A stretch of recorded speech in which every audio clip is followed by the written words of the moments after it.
and gentlemen, my name is Jeff Crane with Tokenize, Puerto Rico, 2024. And I met Robby last night, and he told me a story, and it's the most incredible story I had heard. It sounds like I'm putting you on, but I'm not. And we're going to get to that story in a second. But you gave me your card last night, and you go by Robby, but it says Robert on it.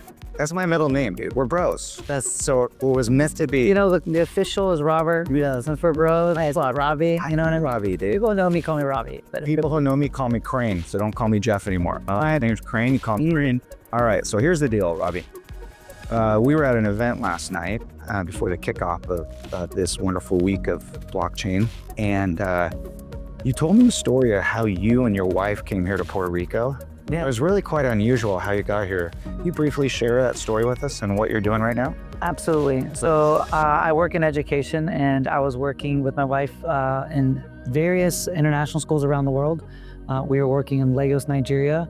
Prior to coming to Puerto Rico, we came here simply to detox. We wanted to live on a beautiful island, learn some Spanish for my boys. I wanted them to get that experience, and really just to buy a boat. I love fishing, I love diving, and that was it. So we came to the island, and yeah, we just came to this beautiful island, and we're like, okay, we're here to relax.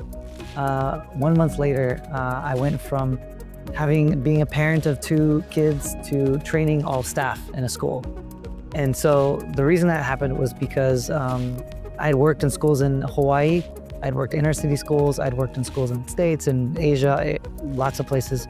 Traveled to 60 countries, and I was so shocked at the state of education in Puerto Rico. And what really shocked me was because my lens is one of a global lens, and you're kind of identified by your passport. Where you are from is, your passport, that's what makes you that citizen. No, but I'm gonna interrupt you, and I normally don't do this, ladies and gentlemen, because I know he's rude. No. But you told me that story last night, and I don't remember anything, but what bounced in my brain was, and I'm gonna quote what you told me about what you're just about to say, the education system here is like the education system in Africa. Yes. Thank you. That was incredible. I couldn't believe it. Sorry to beat around the bush.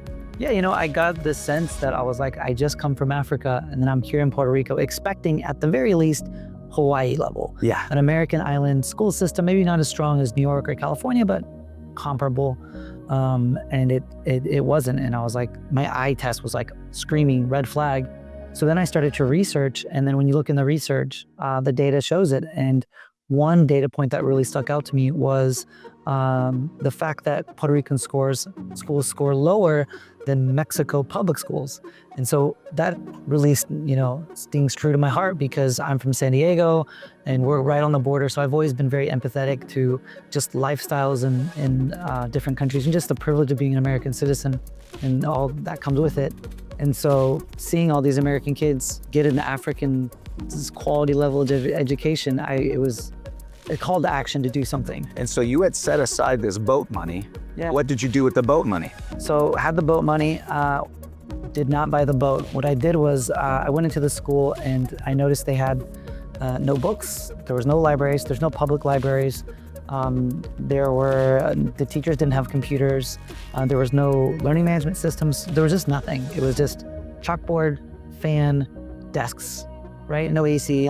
And so I was shocked, because I was like, I don't mean to be forward or rude, but how are you working with the kids? There's very few books here. There's no libraries. There's no public libraries. How are you guys reading? And they're like, oh, we just have these books here. And I'm like, okay. And being a CTO in my career, I was like, already my brain's working of how I can help them. And I'm like, oh, would you guys like a digital library?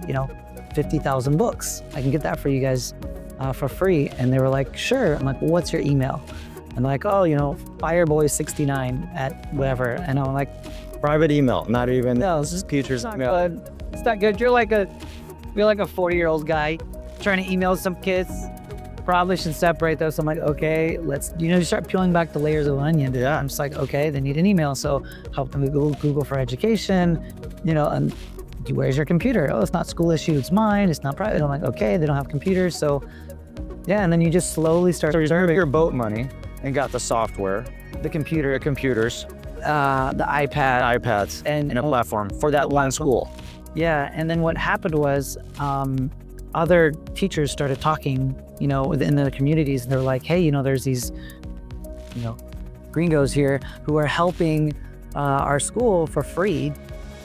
You should reach out to them. So another school reached out that was fairly local as well, as, right down the street, and like, hey, can you help us too? And I was like, okay. Yeah. And so it just became a thing. So we went from 1 school to 4 schools to 14 schools to now we're like 29 freaking schools. Yeah.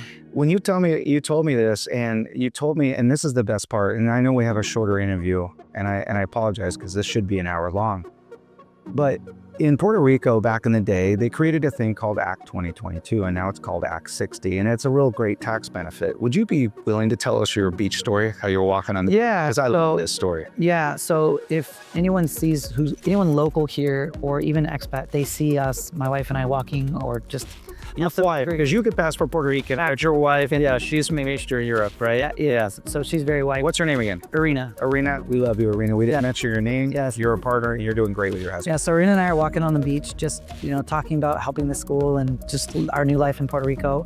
And someone approached us like, "Oh, you guys here for Act 60?" And I was like, "I have no idea what that is." And so they told me about what Act 60 was. It being this great program for expats to come here and save on taxes. And I was like, no, I didn't know that was a thing.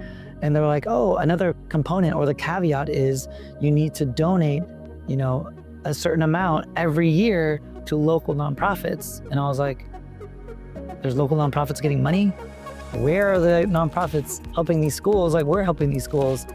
And so then it kind of opened Pandora's box a little bit. And so that's how we were able to expand, because honestly, our game plan was help this 1 school for the school year. We did our year, and we're just gonna go back to our nice comfy life, working internationally, working for different NGOs and for different diplomat schools. And so once that happened and we started to work, 16 months later, we got our first donation. And so we ended up staying, and now that's how we raise money for schools. Now, like any statistic, I'm probably off, but I guarantee you 90% of the people who come here, we're here for the taxes. And it so happened you came here just to help people out, and then you were benefited with the taxes. And I love that. Yeah, the thing with it is there's a lot of negative sentiment when it comes to Act 60 in general. The local population feel it's unfair. They should have these tax breaks as well, and they don't like the gentrification of people coming here and raising the cost of everything. And then there are also a lot of self-serving nonprofit. Right. So people will come here, they'll create a boys club or whatever.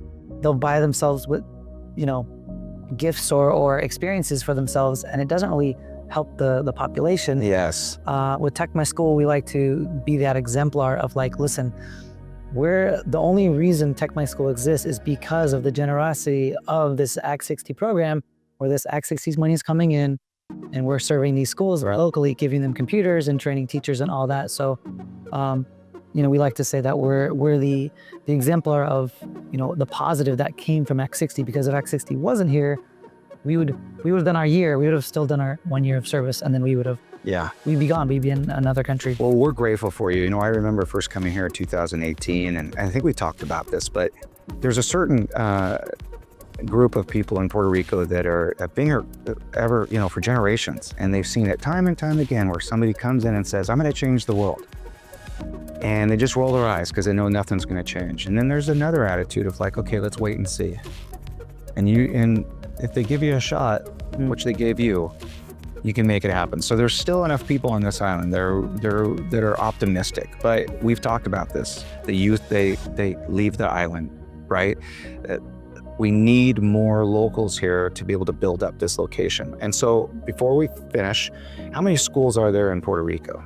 There are 750 public schools and 750 private schools, roughly. Okay, so that 1,500. Roughly. The goal, ladies and gentlemen, is 1,500. Now let's take care of the public schools first, but before we go, what is your ask? Look into that camera and ask the audience to help you in some way, shape, or form. Well, if you're an Act 60 donor, please consider Tech My School, techmyschool.org. We'd love to have your Act 60 donation. We're transparent with all of our spending. We do a great annual mixer, and we showcase all of our work. We have our OKRs and all those kinds of things that we showcase. If you're a business and you have old tech, fellow CTOs, I know you have old tech that's a couple years old. We'd love to take it in and then facilitate that into schools. Great idea. We've donated nearly 1,000 computers to schools and other devices in Puerto Rico. Yeah, if you're just want to make a donation, we're also a 501c3. And then if you'd like to get involved, if you're in ed tech, you have a software, if you're in crypto, we want students in Puerto Rico to have a 21st century education so they can compete, contribute, and collaborate in the informational economy. And to do that, they need these skills. So we'd love to take on your platform and help facilitate them into schools, because we're educators. We walk into the building and we can see through the matrix. We can walk into any school. You've done it. Yeah, Well, your time's over. yes, Right? and we've spent our career in education, so we can take these directors who barely turn on computers, and we're able to kind of massage them into letting us give kids 21st century skills, and that includes the blockchain education. It includes so many other things: digital creation, entrepreneurship, financial education. So, yeah, we're just looking to continue to expand, continue to serve Puerto Rico. We want to help every kid in Puerto Rico. Listen, we have 15 seconds left, and I'm going to have you give the most important message. You have 2 sons. Yes, I do. I want you to look into that camera. I want you to speak to your boys. Okay. I want you to talk to your sons and give them a little bit of dad advice. Dad advice, very quickly, boys, what you need to do is follow your heart. When there's a call to action, serve it, and serve it with everything you have. Tech My School is an embodiment of that. It was a call to action. This is not something I came here to do. And thank you very much, boys, for letting me do this, because there's such a toll it takes on the family for us to, work with schools during the day, and then at night try to fundraise. So they're all a part of it. Let me tell you, I have 3 kids, and I have 2 boys in Utah, and each of them have an entrepreneurial spirit. They grew up watching us. One's an artist, and one's like a maniac and bombs the hills with his mountain bike, and I'm a little bit of both. And so your kids are watching you and your wife do these wonderful things, and they're going to take it to the next level. You're going to do 1,500 schools, and they're going to do 15,000 schools. I would love that. All right, ladies and gentlemen, that was wonderful, Robby. It's a great pleasure to meet you and your wife. Yes, thank you so much for having me. Ladies and gentlemen, take care.